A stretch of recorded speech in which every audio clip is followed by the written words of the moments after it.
మన గొప్ప దేవుడు. ఆయన మన పక్షమున ఉండగా మనకు విరోధి ఎవడు?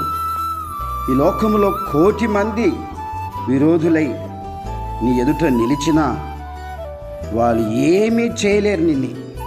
నా తండ్రి సెలవు లేకుండగా నీ తల మీద ఉన్న ఒక వెంట్రుకైనను ఎవడు పెకిలించలేడు, పీకలేడు, కదిలించలేడు. దేవునికి స్తోత్రం కలుగునుగాక. మరి ఎందుకు నువ్వు భయపడుతున్నావు? ఎందుకు నువ్వు దిగులు చెందుతున్నావు? అందరూ మరి విరోధంగా మాట్లాడుతున్నారని ఎందుకు భయం చెందుతున్నావు? సహోదరుడా, సహోదరి, భయముతో బ్రతికే ప్రతివాడు క్షణము చస్తాడు. కానీ ఒక్కసారి తెగించిన వాడు ఒక్కసారి మాత్రమే చస్తాడు. అయితే మరి దేవుని వాక్యం సెలవిచ్చినట్టుగా నీ జీవితంలో ఏ శ్రమ వచ్చినా దేనికి నువ్వు భయపడిన అవసరం లేదు. ఎన్ని శ్రమలు వచ్చినా, కష్టాలు వచ్చినా, సమస్యలు వచ్చినా, మనుషులంతా ఏకమైనా దేవుని వాక్యము వాగ్దానం మనతో చెప్తుంది ఏంటంటే, దేవుడు మన పక్షమున ఉండగా మనకు విరోధి ఎవడు? దేవునికి స్తోత్రం కలుగునుగాక. ఈ లోకమంతా ఒకటైనా దేవుడు నీ పక్షములో ఉంటే విజయము నీదే. దేవుడు నీ పక్షములో ఉంటే నీ జీవితం ఉన్నత స్థితికి దేవుడు తీసుకొస్తాడు. దావీదు పక్షములో దేవుడు ఉండగా గొల్యాతును గెలిచాడు, ఓడించాడు, శిరస్సును తీసుకొచ్చి ఛేదించాడు.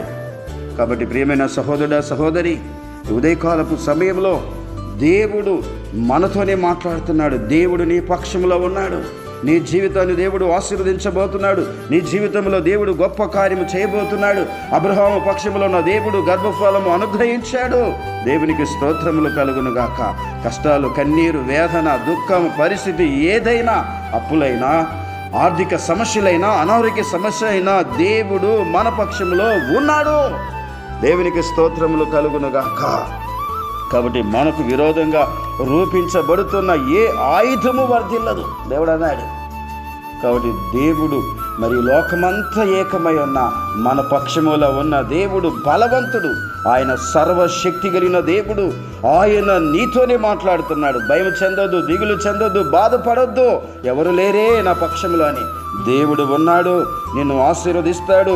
అందరి మధ్యలో నీ తలను పైకి ఎత్తి నిన్ను ఘనపరుస్తాడు. ఘనమైన దేవుని యందు విశ్వాసం ఉంచినట్లయితే దేవుడు నీ జీవితంలో ఇటువంటి గొప్ప కార్యము జరిగించి దీవించునుగాక. ఆమేన్.